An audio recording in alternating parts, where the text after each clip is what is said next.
Yo, what is poppin'? People, your boy Snacks is back in the building with another banger. And you know how we do before we get started. We like to take the time out and shout out you, our special guest, the viewer, for taking the time out to watch this video.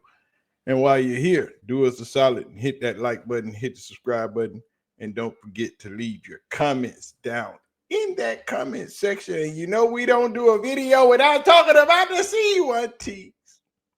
You know we don't do nothing related to anybody in the Colorado hemisphere without talking about our lovely CU1T. So if you see them in the chat or you see them in the comment section, make sure you pull up and say what's up. And don't be disrespectful because the aunties do got security and they might do you in. But you know why we're here. We're here to finish this conversation. If Shedeur is getting a fair shot to earn his place as a starting quarterback for the Cleveland Browns. Got your drink? I got mine. Pull up your chair. Welcome to the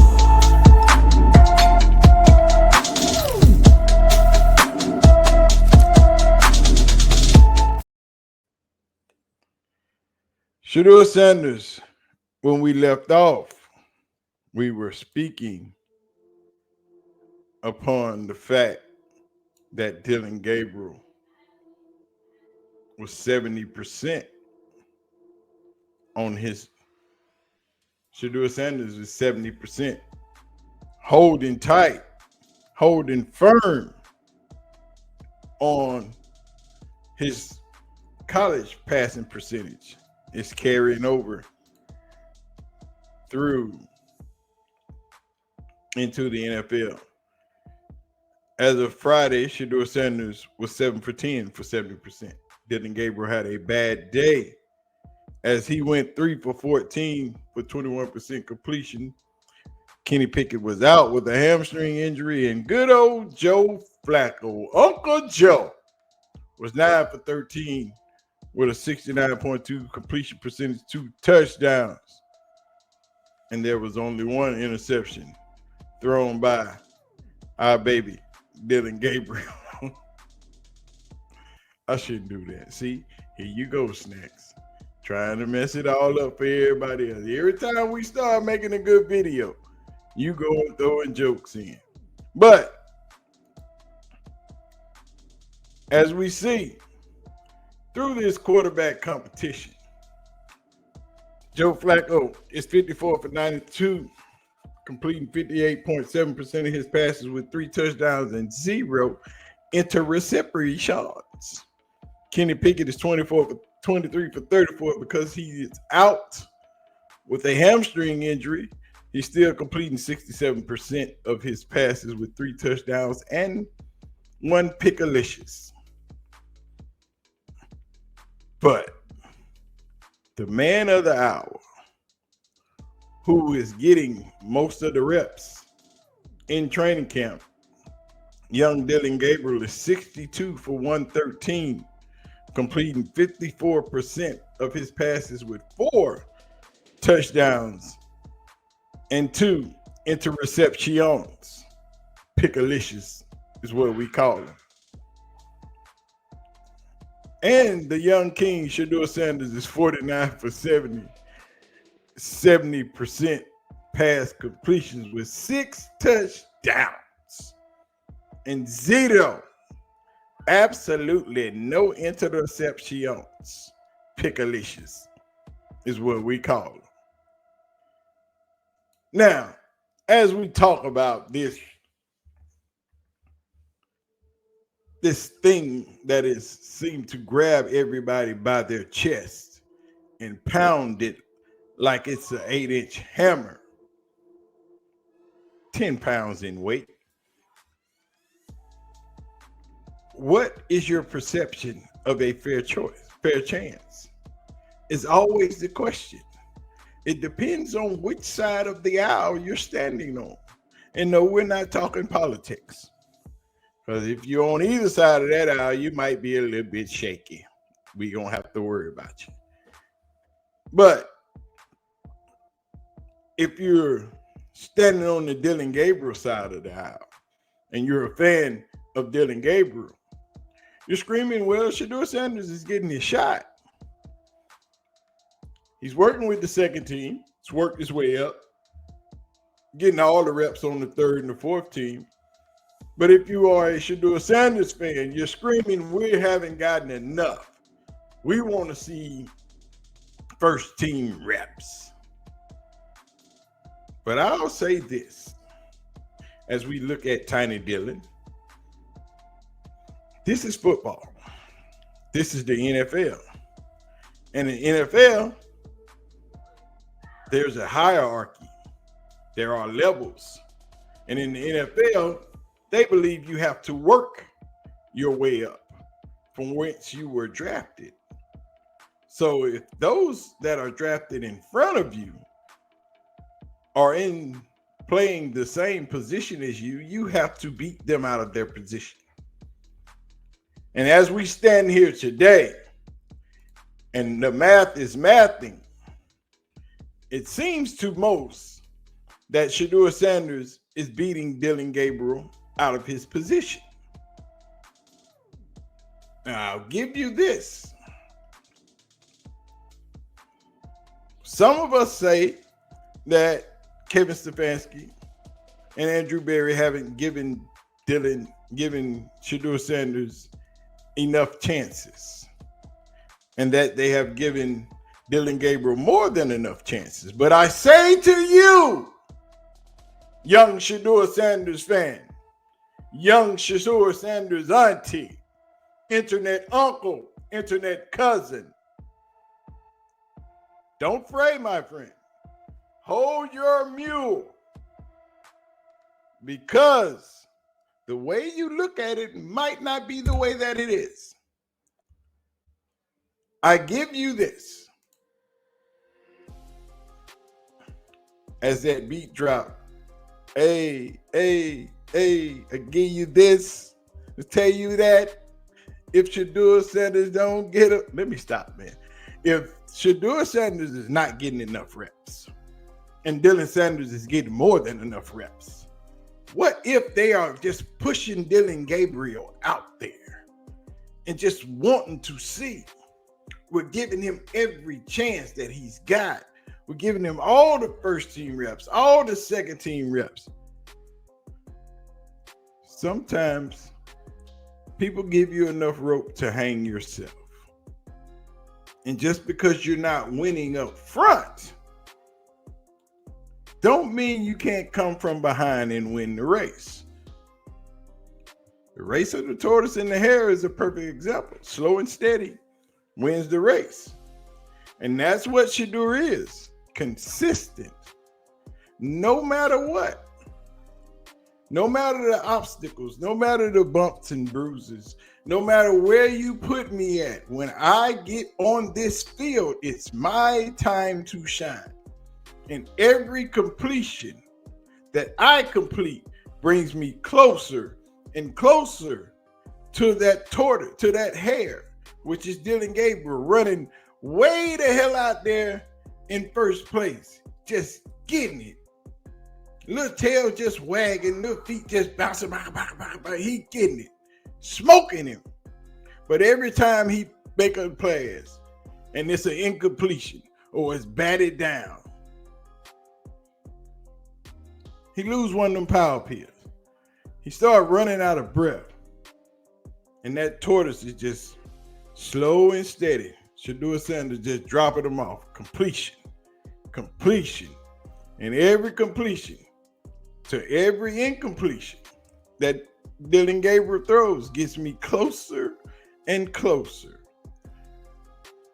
We're going to hit that last 100-meter hurdle, set of hurdles.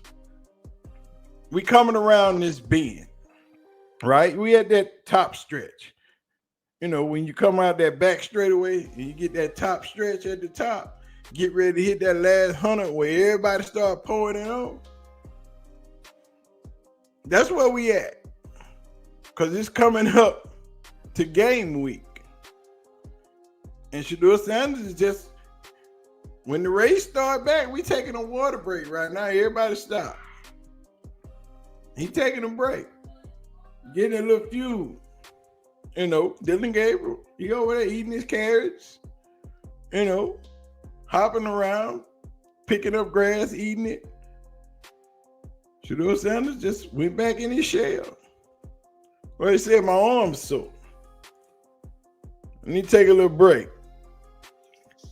And come Sunday, when the race picks back up,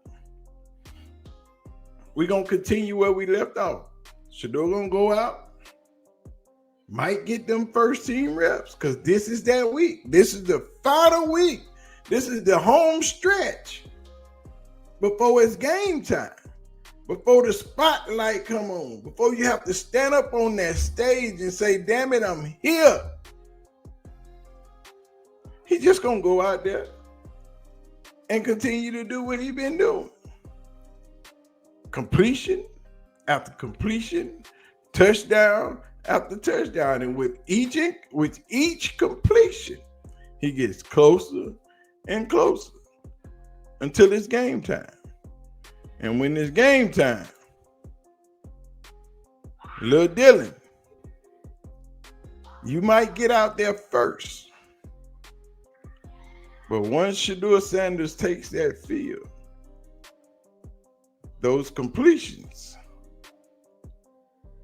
to his teammates against a different team, not the home team, not on the practice field, those touchdowns, that's when you see it.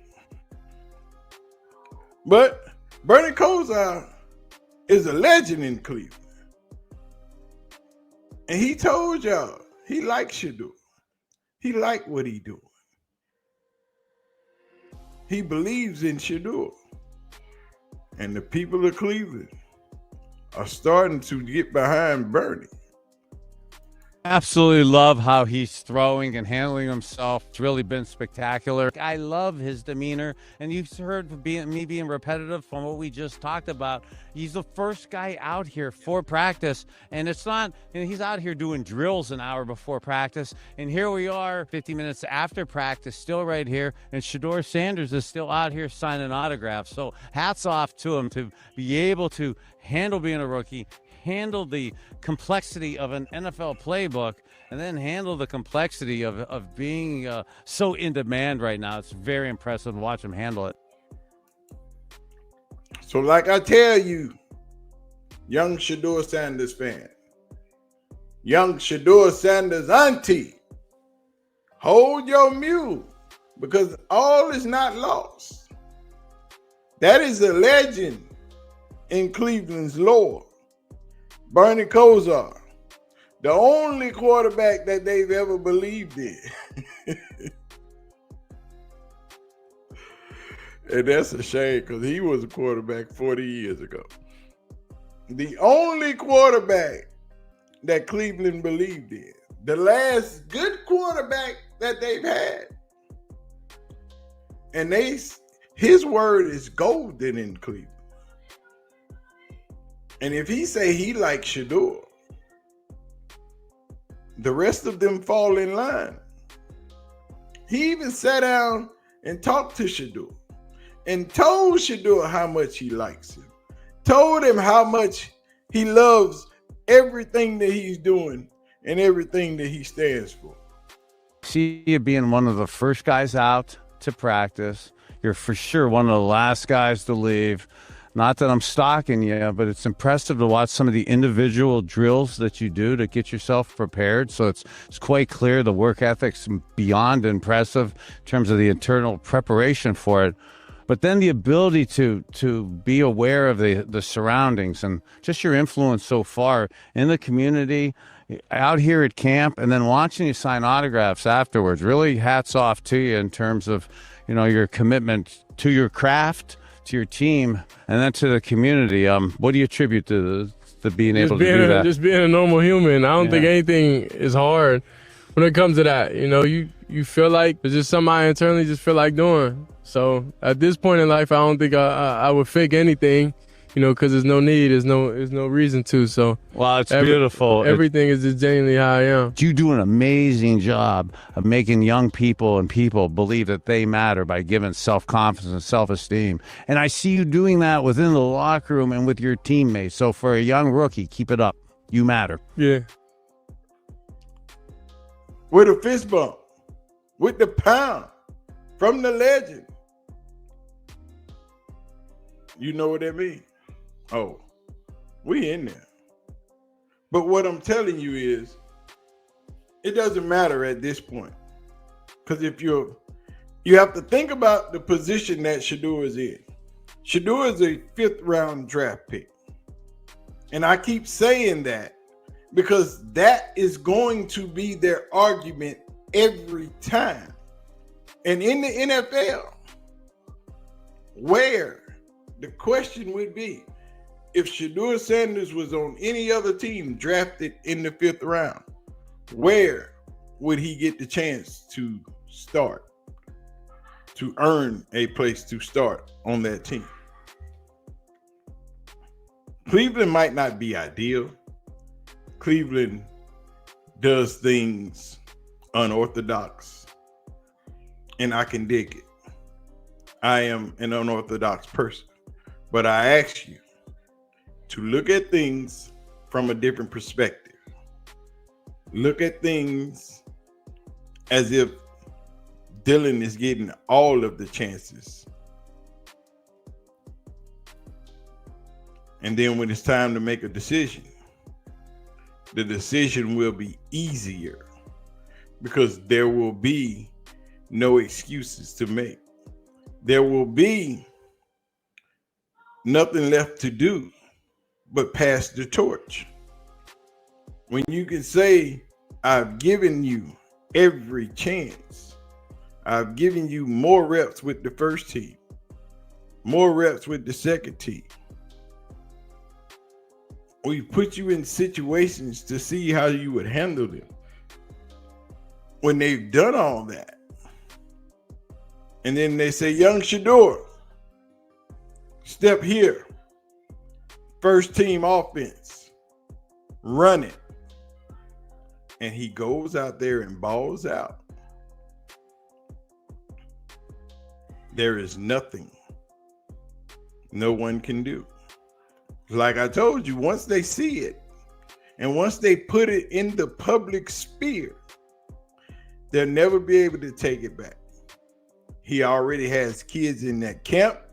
When Dylan is out there messing up, screaming, put in Shedeur, and they can hear it being yelled from the sidelines. It's not like they don't know what the fans want. But Dylan Gabriel is their guy. Dylan Gabriel is their pick. Dylan Gabriel is their man, 100 grand. So they have to do everything they can. Put him in every situation. Give him every possibility not to screw it up.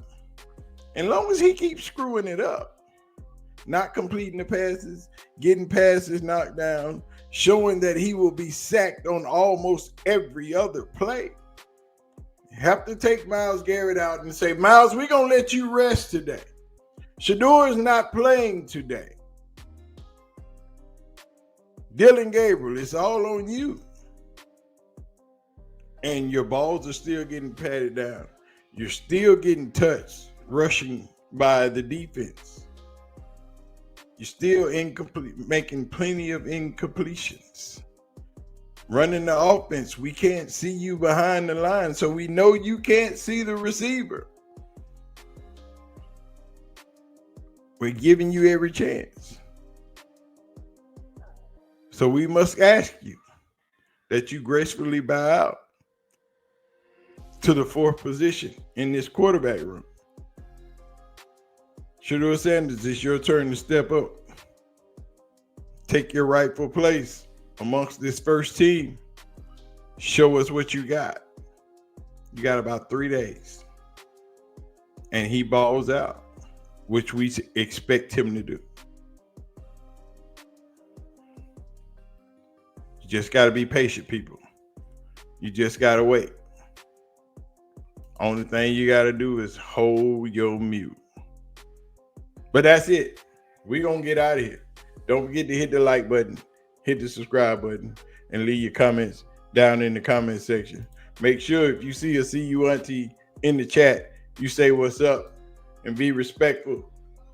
And most of all, clear your doggone plate from my table because lunch is over with. We got to go take a smoke break and rest our feet, take a nap. We're going to holler at y'all next week. We out.